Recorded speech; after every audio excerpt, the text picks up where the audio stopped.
Hello and welcome to the Bucket Lister podcast. Join your host Keith Crockford along with special guests who have travelled the world, here to share stories of their adventures and plenty of inspo to add to your bucket list. Now, let's get into today's episode. Hello everyone and welcome to this week's episode of the Bucket Lister podcast. I am your host Keith Crockford and today I'm chatting with John and Martina. Hello guys, how are you? Hello, how are you? All good, thank you very much. You all right?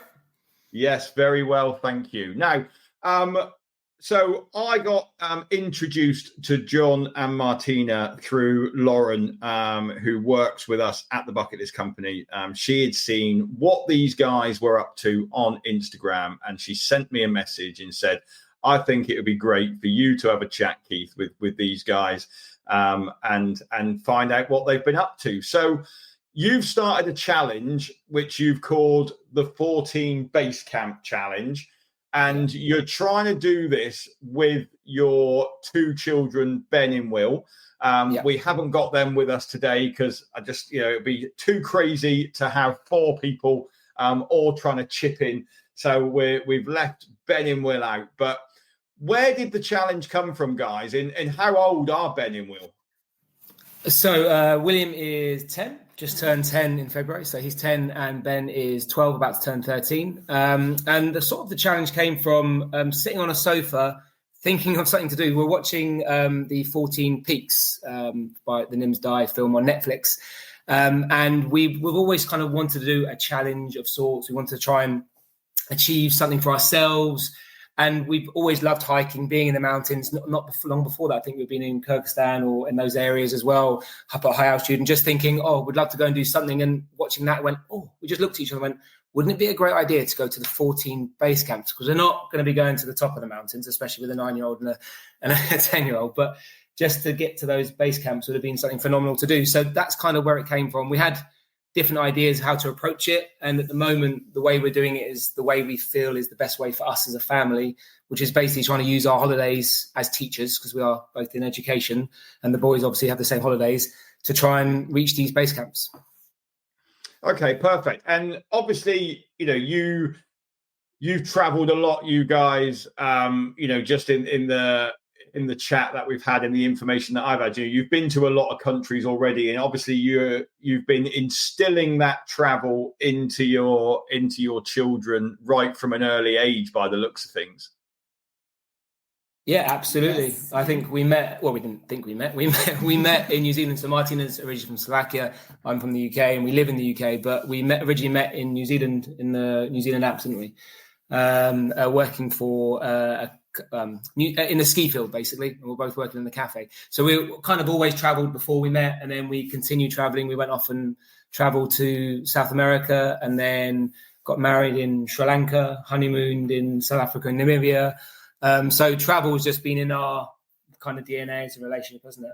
And then we've gone forward with that, really. And I think there was a period when Ben was quite young, wasn't it? And we were not traveling much. We're doing a bits and bobs. It's just that would be nice to do a big trip. And a couple of years later, when William was born, 6 months after William was born, we took him to Bali. So we took the boys. William at 6 months flew off with a huge bag of nappies and formula, and took him in and realised, I think we went there for 3 weeks. 3 weeks, yeah, we're 3 weeks, yeah. And just realised that this travelling malarkey isn't that hard with kids as everyone makes it out to be. So we then just kept on going. And as I say, we're blessed that we have the holidays, which is something I know we're very lucky to have.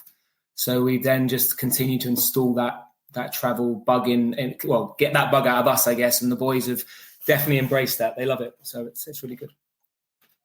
So which of the 14 base camps have you achieved already then?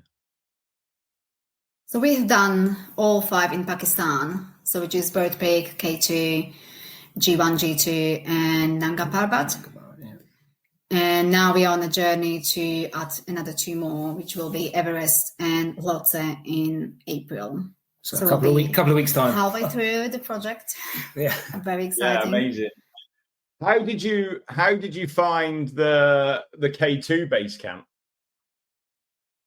Remote, but not that remote. I mean, It was remote. it was remote, but it was all very built up. So there's a lot going on there.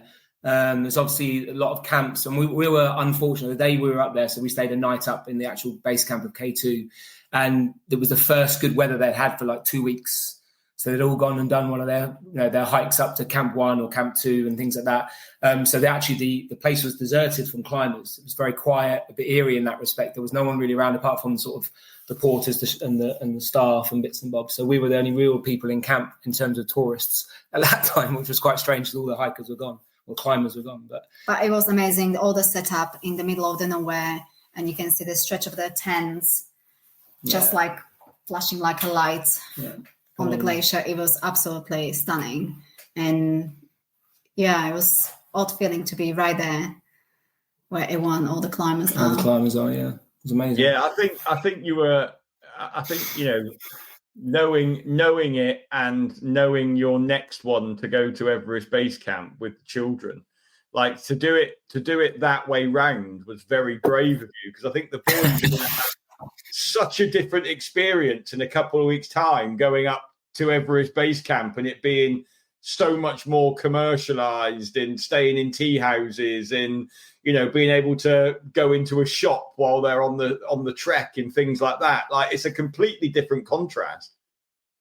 Absolutely. We've talked about that quite a lot. I mean, when we set out to do it, we just decided, I think it was just the timing was right for us. So what we can do, and we tracked before, so we knew what we can do, what we can't, and knowing we'll be going with the company actually, and having kind of someone to carry our stuff. Yeah, it makes massive difference. Because historically, we've always hiked in the past, where it's in the French Alps or whether it's in Kyrgyzstan and places like that. We always did self-guided hiking, so we were carrying massive backpacks with the boys' stuff, tents. So we kind of knew that what our abilities were, I guess, between me and Martina, but also we knew the boys were going to cope quite well. And actually, they coped better than us. They were so resilient the whole way through. It was quite funny when we finished the hike, or when we were on our way out, one of our porters or one of our guides was saying that the porters within, what's the village called? Ascoli. They were taking bets basically for how many days it would be until we turn around and come back, because they won't make it, these kids. They'll never make it there. And then they became like these little celebrities as they went along, because everyone's like, oh, it's the kids. They'd heard about us from the porters that had gone ahead and things. So they just loved it. They were central of attention the whole way. And again, so resilient to it. They didn't mind camping, waking up in the morning in a tent and using a toilet tent with not much toilet but a hole and things like that. So they're very resilient to it. They're very good. They're in harsh condition, like a snow most of the mornings when you wake up. So they weren't like cold, but I mean, like, we got all the equipment what we needed, and great guides. So there was like no danger to it whatsoever. It's just long days of hiking. Long days of hiking with a beautiful scenery. So, and it does slow it down as well. Actually, William being younger and short legs, so he was like just turned 9.5, and he has got short legs, and he is a lot slower. So hiking does take us longer, which in some ways makes it easier for us to go slower.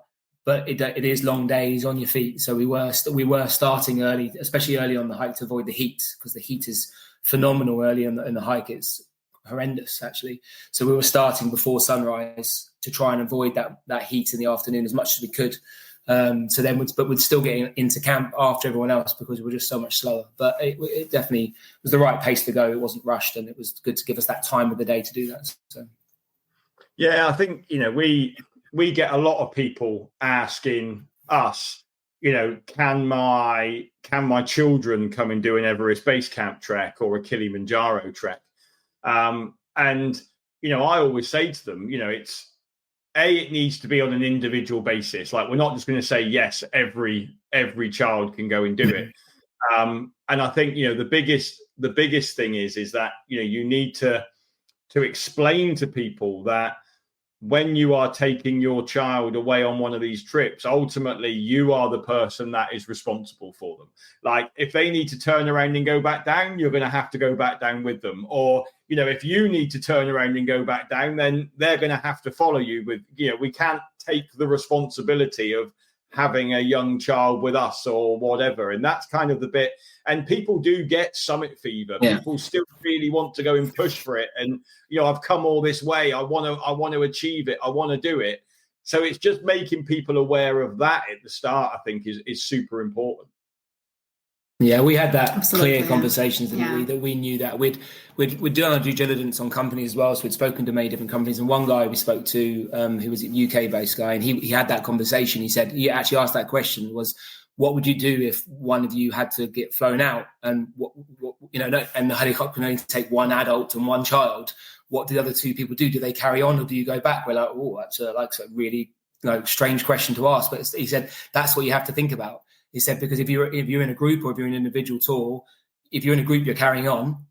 And if you're on an individual tour, there's that chance to go back, but also do you carry on? And we obviously had that conversation before. So it was something that we were aware of and something that we knew about. And I think that I think even without children, you have to have that mentality, because you just don't know what's going to happen around the corner.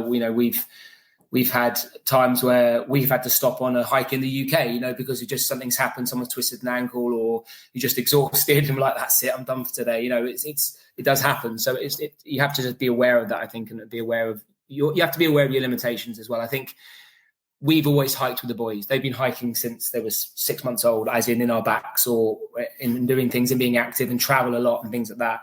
And we get a lot of those comments from people saying, oh, how do you get the kids to I can't get my kids to walk down the road to the park, let alone walk around for 10 kilometers, 20 kilometers. And I honestly just say, and you said the same, as it's just, we've done it. They've always done it. So they know no different. It's not like that we forced them to do it. It was just, we went for a hike and they came with us, and it's just, and they know no different. So they get on with it and don't moan, don't whinge, which is just fantastic. Make it enjoyable, enjoyable. Make it also about them. And when make it about them. When you came up with the challenge itself, like when you broached the idea with the children, what was kind of their reaction to it?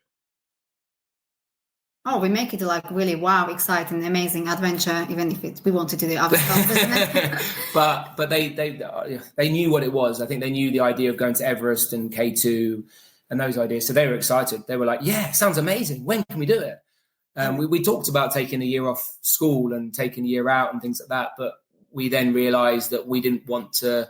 Well, one of the reasons was why our son would have lost his place at school, and he didn't want to lose his place at school because of the schooling system, the way it works. And so we talked about that idea of taking a year out, but we didn't want to do that. That's why we want to do it in the holidays, because then they are still getting the best of both worlds, because there's lots of people who are going to take years out, and that's great for them. But for our kids, they want to do their normal life things as well. They play for a football team, they go to school, they have their friends, and we want to give them those both experiences. So, but they were super excited about the idea of the. Yeah, I mean, both boys have a big map on the walls in the bedrooms, and so we're going out. So we'll go there, and also ask them what else they want to do while we're there. So it's just kind of, they like being outdoor, and they love camping. But as soon as we mentioned it's going to be camping, yay, amazing. We didn't mention the cold, obviously. Potential snowmen, great. Another plus. Pizza on the top of the mountains, amazing. Pancakes, Nutella. Yeah. What is not to like, I would say. Yeah, they loved it all. So, I mean, we give them also the right perspective of how it's going to be. It's going to be tough hiking. The days will be long, but we made it kind of make it positive, and so it's also enjoyable for them, because we are as a team, isn't it? It's not just about us. It's so I just want to say that one of the things we also said we wanted to do at the time is we've always talked about wanting to do something kind of good with travel. We've seen lots of things, been lots of places where there's lots of poverty and stuff like that. And when we were in Kyrgyzstan, we met this young family and these kids that didn't have an education because they were basically based on the high plateau. I forgot the name of the plateau they're at, but the high plateau. And we spoke to this girl translating in Russian on our Google Translate up in Kyrgyzstan. And we're talking about how do you go to school? And she goes, I go to school 2 months of the year when it's winter and I'm in the valley. And so when we came up with this, we also said to the boys, well, wouldn't it be nice to also raise money? And they were really keen to do that. So we sort of said, let's go and find something. So that's another reason why we're kind of on it, making awareness of this remote education issue, because that's what we want to do. Martina was actually at the time training to be a teacher. She still is training, but doing her degree. And you were doing some essays and stuff, weren't you, on the idea of children who don't have access to education. And we're like, this is what we'd love to be able to raise money on. I think long term, it's something we'd love to work on big, in the long term, isn't it? But so we looked for charities, and that's why we've also ironically gone back in full circle and sort of teamed up with the Nimsdai Foundation, because they've kind of ring fencing any money that we raise to go towards scholarships for children in Nepal. So we're basically every about £3,000 to £4,000 we raise gives these kids 10 years worth of education. And they change their lives, they change the family lives, they all shift their perception, isn't it? Just like so they were very excited about that, we can make a difference in someone else's life. So because we taught them a lot about that as we travel, because that's a big thing for us travel as well. Is I'm a geography teacher as well, so the travel works well. But we've always sold to the boys about how we're so lucky where we live. We live in the south of England, a very nice area that's very we've got hospitals and all the things we need, schools, and we've always tried to show them not how unlucky the other people are, but how lucky we are. And we've always said as a family, we'd just like to be able to give something back, to try and help, to try and do something. So this is our kind of, we get to do our little project, which is that sort of selfish side in terms of that's for us, but we also get to try and raise some awareness and hopefully some money and some scholarships for some people who are less fortunate than us as well. Yeah, that's amazing. So you're basically just writing your lesson plans then while you're away trekking for a few weeks then. Yeah, making some videos. Yeah.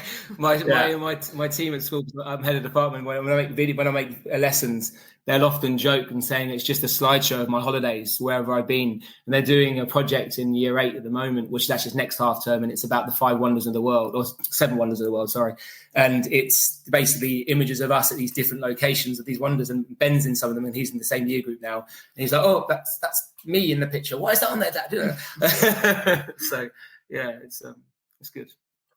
So when are you actually heading out to Nepal then? In April, so beginning of April, we going 4th, isn't it? Flight? Yeah. 4th of April, yeah. I think that's the same day as we've got an Everest base camp group, an Island Peak group going out as well. So you might be on the. Oh, really? Wow, yeah. We've got a group. We've got a group out there. They flew to Lukla today, actually, and started the trek today. And like first trip of the year, clear weather, clear skies. Plane actually departed on time. They started the trek on the day they were supposed to start it on. So, like first trek of the year is going okay at the minute. So that's good news. Good. Have you got any more planned for this year then, or are you literally getting the Nepal ones done this year and then?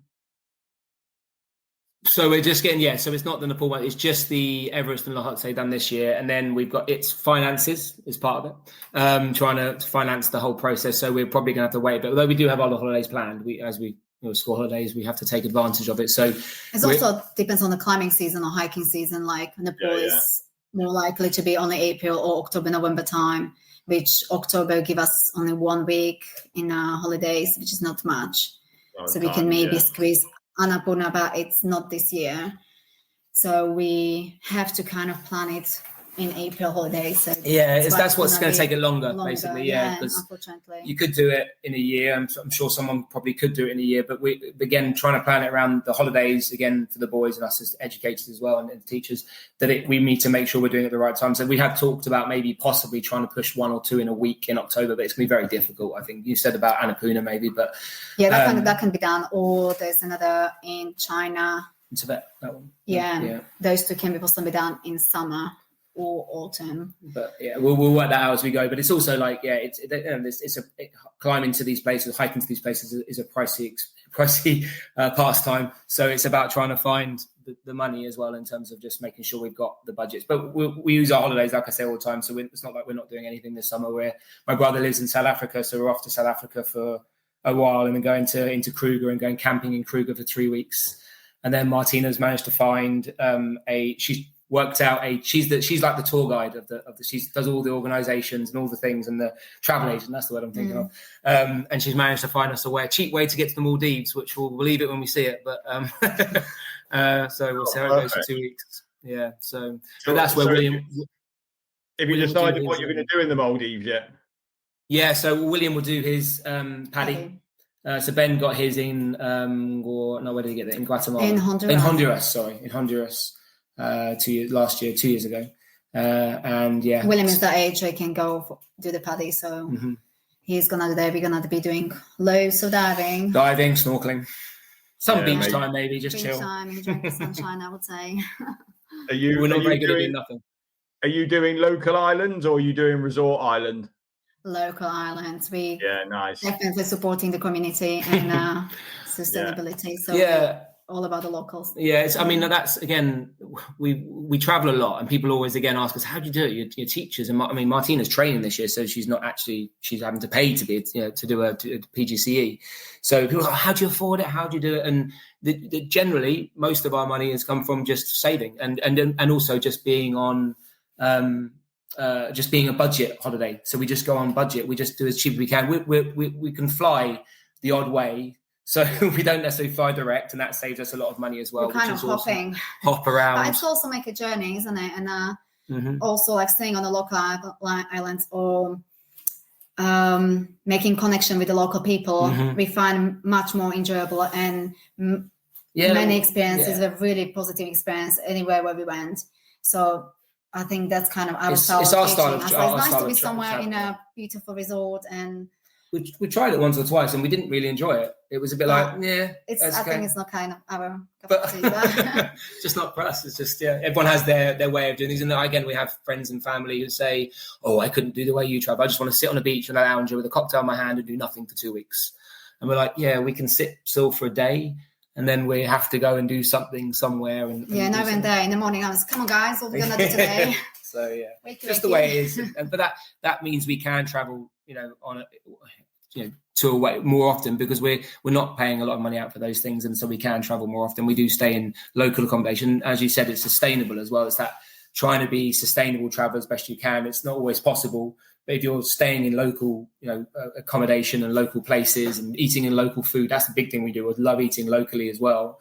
Then you're at least giving that sort of money back in that way as well. I mean, the flying maybe isn't so economically, environmentally friendly always, but we try. But it's just sometimes there are a few hops in there. But I think it's really difficult, isn't it? I mean, it's the one thing about sustainability, and then we think about, well, how do we travel to these places if we can't get on an aeroplane? But absolutely. And as a geography teacher, we talk a lot about sustainability in school and how it's actually misused a lot by different people in the industry and things like that, and how actually it's that 3 ideas of sustainability. It's the social aspect, so making sure people have jobs and livelihoods. It's the environmental impact, of course, but it's also the economy of a place.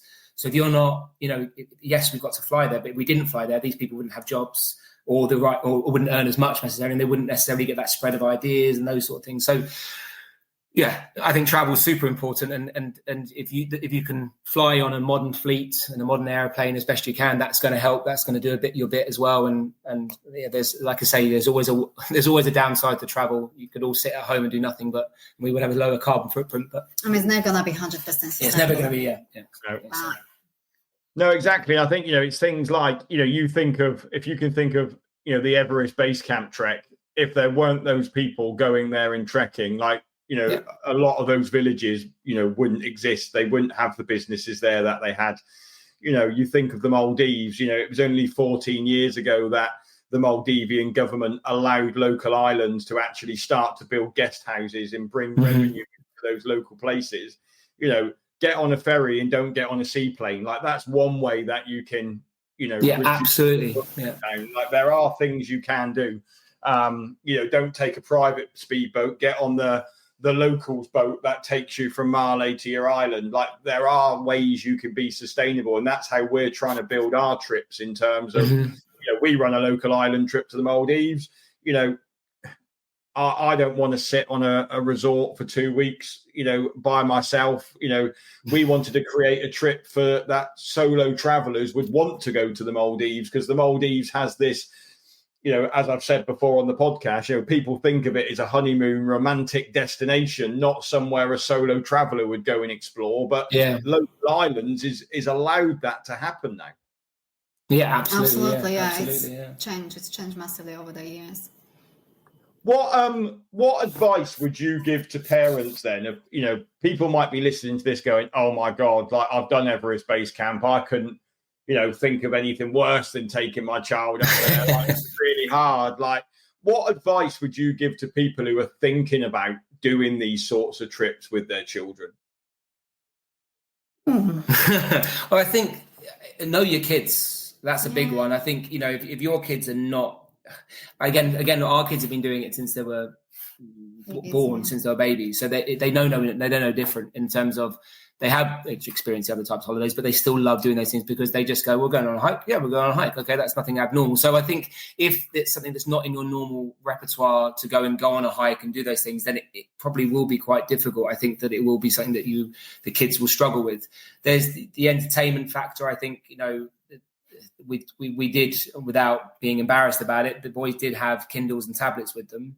So when we had those downtimes, they did have something else to entertain them, whether it was watching a film or playing a game, or, Ben's, the older one, is kind of addicted to his Kindle, so he'll read for hours, but he had that thing. So I don't think there's any shame in having that, as long as it's not one of those things where they're having it at a dinner table and constant. But that's people's own opinions and how they bring up their kids that way. But that's up to them. But we say that it's there and it needs to be used at the right time to help the kids get through those times when there is nothing else to do and you're stuck on Everest or a base camp somewhere and there isn't much apart from looking at the scenery or standing around. To get them involved in things like at Concordia, they built a snowman. So we made sure they were entertaining. We played Uno a lot, so we played a lot of Uno. But I think that advice is know your kids is an important one. Because if enjoy the time, just enjoy the family time. It's no matter where you are, you are together. So it just sometimes the time is very scarce. So it's enjoying the bonding. I think it's one of them. Stay calm and just I think take slowly and the 6 weeks enjoy away. Small things like having pancakes for breakfast, like small achievements. Yeah, and I think it was 6 weeks we were away in the summer, and most summers we were away. And again, someone said, "Don't you argue all the time? Don't you get on each other's nerves?" And I went, "We argue less when we're on holiday. We didn't. I don't remember us arguing at all last summer."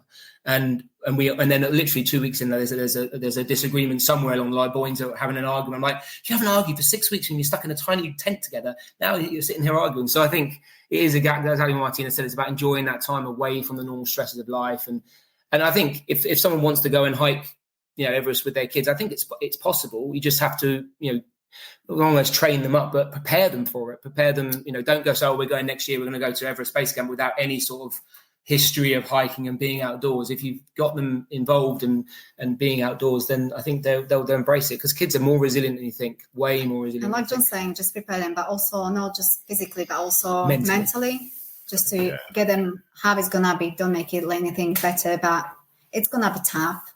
And they might do not find it even better. But like for us, we discuss every single day, every single part of the journey with the boys. So they know what it's coming, how it is actually, rather than making all pretty and kind of they're going to be staying in luxury accommodation if they don't want. So, but I think that kind of helps as well. Yeah, I think all children can do it, to be honest.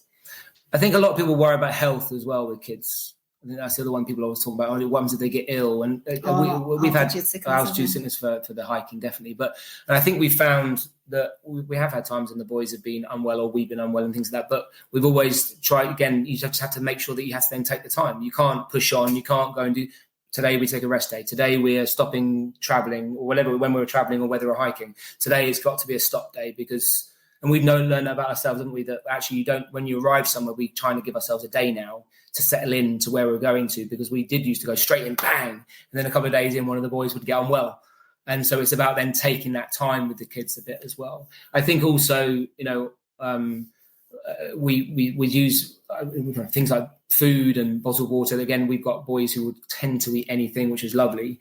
But we, again, try and make sure that we're eating food that is well cooked. We see it being cooked, that sort of idea, because it's very easy for the kids to want Western food, especially when you're in somewhere like Southeast Asia, and it's not necessarily cooked in the way that it needs to be cooked. And then they get even Nepal, I'm sure Nepal and Everest, and then Pakistan was the same. And then water-wise, we always use our water-to-go bottles. So we've been using water-to-go bottles since we were, which I know you guys are partnered with as well. I was reading your and we've been using Dave's water-to-go bottles since 2018. Yeah. So, and we've used them on every trip everywhere, and we've never had a problem with water ever since we've used those. And they're phenomenal bottles, and would continue to use them all the way through the rest of our lives, I think, because they've actually all, in theory, I wouldn't say saved us, but when we're in a very sticky situation, in Lombok when we were stuck in the earthquake that occurred in there in 2018. We had one of the few things we had in us that day when we were stuck in the middle of nowhere and it was 30 odd degrees heat was our 2 water to go bottles. And it just made us feel safe and secure that we had clean water throughout that day when we were waiting to get off the islands and evacuate the area. So it's just having those things with you. It's just general. Any make other you feel countries, secure. it just like give you the safety net. You can access the water anywhere and it doesn't need to be necessary from the tap. Apart from in Cuba where the water is salty. It can be also from the rivers, but yeah, exactly.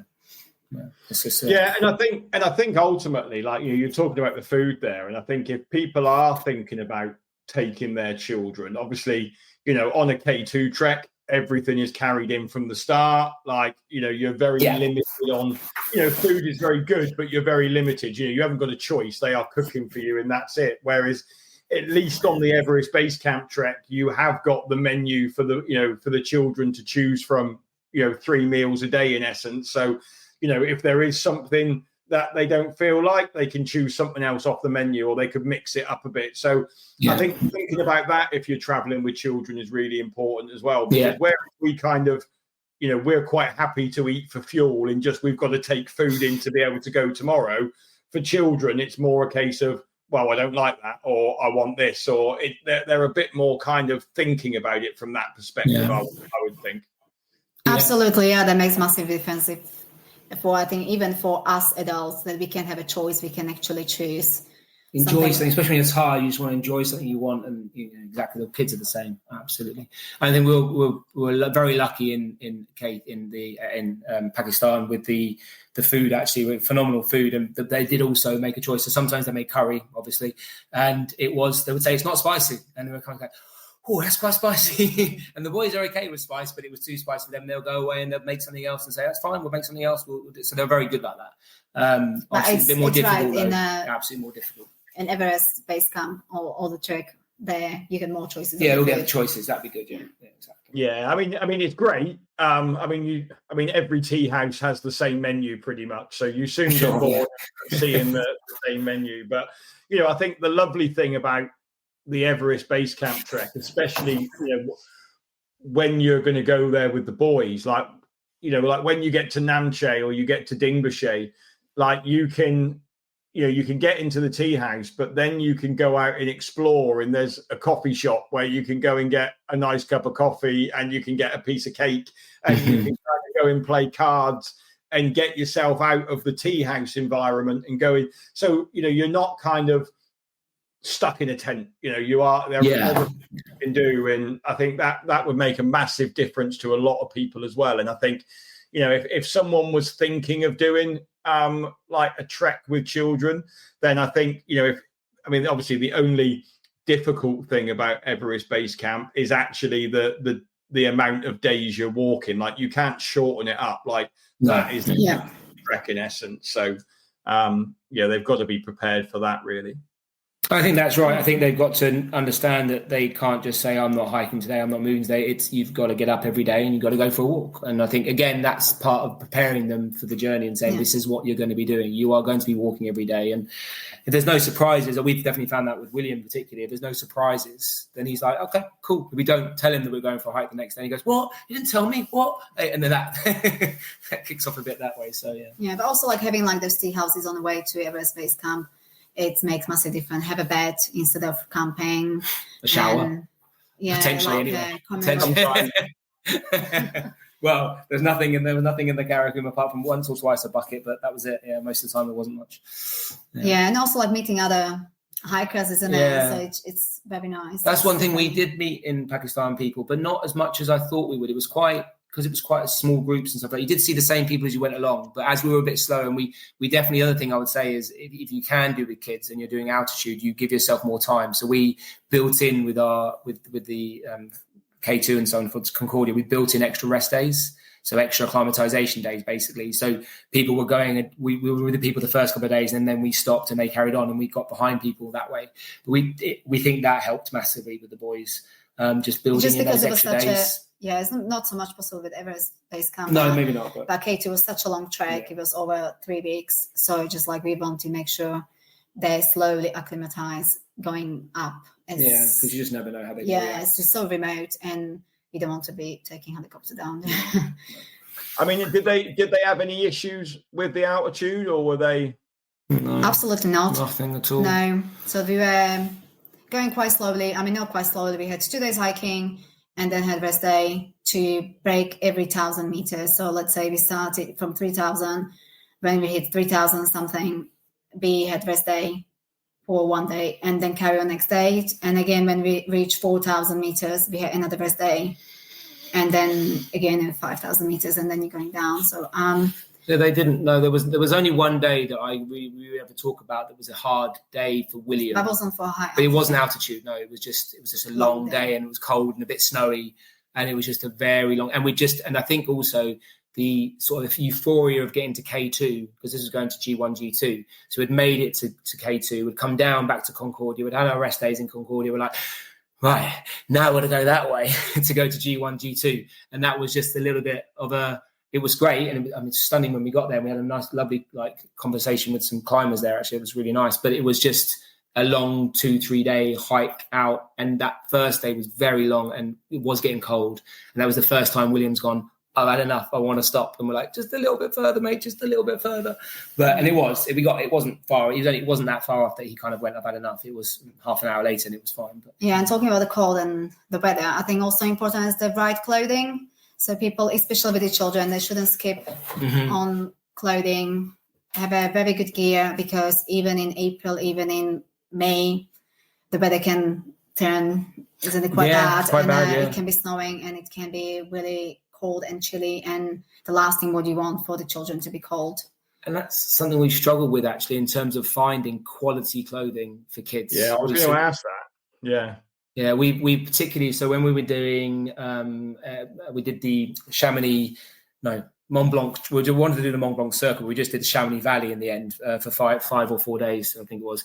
And William and Ben both had new but relatively cheap boots in from a local store. I won't say the name of the store, and big high street brand. And within day 2, pretty much, they were just falling apart and just not worth it. So we now buy them adult size, but women's size have done like Scarpa boots, because they're the only ones that, well, other brands probably work as well, but we just use Scarpa, but they survive. Whereas anything those, they're amazing. The grip, how they are, the waterproof. It's just like. But it's the cheap brands just don't last, and it's the same with the trousers, the same with the jackets, and because they're not designed for that sort of level of attrition and that sort of thing. So we really, definitely found that we have to sort of. They've got some jackets. They've got these big, I can't remember the down level of them, the expedition jackets, and they're adults, small or extra small, but they're just like they're big. But I mean, like we couldn't find any quality for the children, so it's just like expedition wrap jackets, which I would always recommend. Get a better, higher quality than lower quality, because once the people are on the Everest base camp, it's gonna be cold, and once the sun's going down, it's freezing. Yeah, and even if they will be in tea houses, it's always better to be prepared. Have you got much time when you're in Kathmandu? We have at the end of the we will be visiting some schools as a part of the foundation. So to do some promotion of the work the foundation's doing there. So we've got some time to visit some schools there, which is lovely. But a couple of days. Well, fingers crossed all the flights will be on the time. Yeah. But in Thamel, like obviously there is a lot of knockoff gear in Thamel. I heard this. But they literally make it in the back of the shops. But they are actually using proper down in the jackets and in everything. So you can we've had down trousers made before. Like a friend of mine wanted a down half sleeping bag, and he went into the shop and ordered it and told them exactly what they wanted. They sized him all up for it, and then he collected it when he got back from the trek for another trip he was doing. But that might be sounds good. Future stuff is to actually go in there and get it made for them, and it was so cheap. And that's so cheap. Yeah, I think that sounds great. I was only wondering how about the weight of the stuff. Like some of them are, would you buy better brands here? They are kind of lightweight, so I'm not sure. It's super lightweight. It was. Okay. Oh, wow. Yeah, so that makes sense. Otherwise, you don't want to carry something which is down and it's heavy. No, it's high quality stuff. Yeah, I mean, it's. I was buying, like, when my children were little, when they were really small. Like, I was buying the really small fake North Face jackets out there, and that's what they were using. I'd bring like them home here for them, just because they grow out of them so quickly, so you don't want to buy them something too expensive. But that's the problem, Like, you know, but I mean, they're really good. You know, like I say, a friend of mine, he had a pair of down trousers made, he had a down sleeping bag made, I had a down jacket made. Like, it's, you know, and they're just like, what label do you want on it? And you're like, don't even worry about it. You don't need to put a label on it. It's fine. Just make me the jacket. But yeah. Oh, that's interesting. I mean, carry on. I was just saying that's interesting because what you said just then is we have found that the prices of clothing for the kids, it has been expensive, and as they grow, because they are growing boys, they just grow instantly out of it. So it has been a case of, we've got to buy more stuff for them now. We have to search around in sales. A lot of the stuff we do, so when we know we're going somewhere, we'll spend, again, Martina's very good at this, I'm not so patient, she'll spend hours searching online for clothing and stuff, and eventually find some deal somewhere, and she's like, I'll get that because I know they'll want that in 6 months' time when they're smaller. So, you know, that's the sort of thing you have to do if you want to try and make, again, value for these things without spending, you know, a ridiculous amount of money on some of this equipment. If you're buying it in the UK, at least, then it is about having to make sure you do it in advance, you know, with plenty of time, and not always have to choose the best color. I seem to be orange at the moment, everything I wear, because it's the only color that seems to be available that's in sale. So I've got two orange jackets at the moment. So, well, at least you've got one to hand down to the other one anyway. Yeah, exactly. Well, guys, thanks ever so much for coming on. It's been great to chat to you. Great to hear about your challenge. Like, where can people find out about it? Where can people follow you? And I'll put links into the show notes for the podcast as well. Yeah, so we've got our Instagram page we use a lot, really, which is Family Russell Smith Travel, just as simple as that. So at Family Russell Smith Travel. We also have a website as well. So it's familyrussellsmithtravel.com, basically. So again, quite straightforward. Where most of our things are going. So the website has a lot of the stuff from Pakistan on there, and other bits and bobs of information on there. Also links to the foundation if people want to find out more about like the charity work that's going on as well, because I think that's really important for people to know about that as well. And then our Instagram page is where we post almost every day. Well, I say when we're not too busy with schoolwork anyway, we try to post as often as we can of things we're doing and the travel we're doing as well. Amazing. So do follow them, guys. Do have a look at their Instagram. Obviously, you know they're heading out to Nepal on the 4th. So I know what it's like when you're on a trip. You know, the content suddenly goes up. You've got more things to post on your absolutely. Yeah, absolutely. Yeah. Good luck, guys. And it would be great to get you, all 4 of you, back on at some point, maybe once you've completed the challenge, to find out how it all went towards the end. That sounds amazing. Thank you very much for having us. Thank you for having us. Not a problem. Well, hope you've enjoyed that, everyone. It was great to hear about that. Maybe you're thinking now where you could take your children on their next adventure. And it doesn't need to be Nepal, and it doesn't need to be Pakistan. It might be that you're just going to start taking them to North Wales or getting them out in the great outdoors as well. So you've got to start somewhere. That's it for this week. I'll be back with another episode of the Bucket Lister podcast next week. But until then, thanks very much and goodbye. Thanks for listening to this episode of the Bucket Lister podcast. Be sure to click follow to be alerted for next week's episode. For more travel inspiration, check us out at www.thebucketlistcompany.co.uk or follow us on socials. See you next time.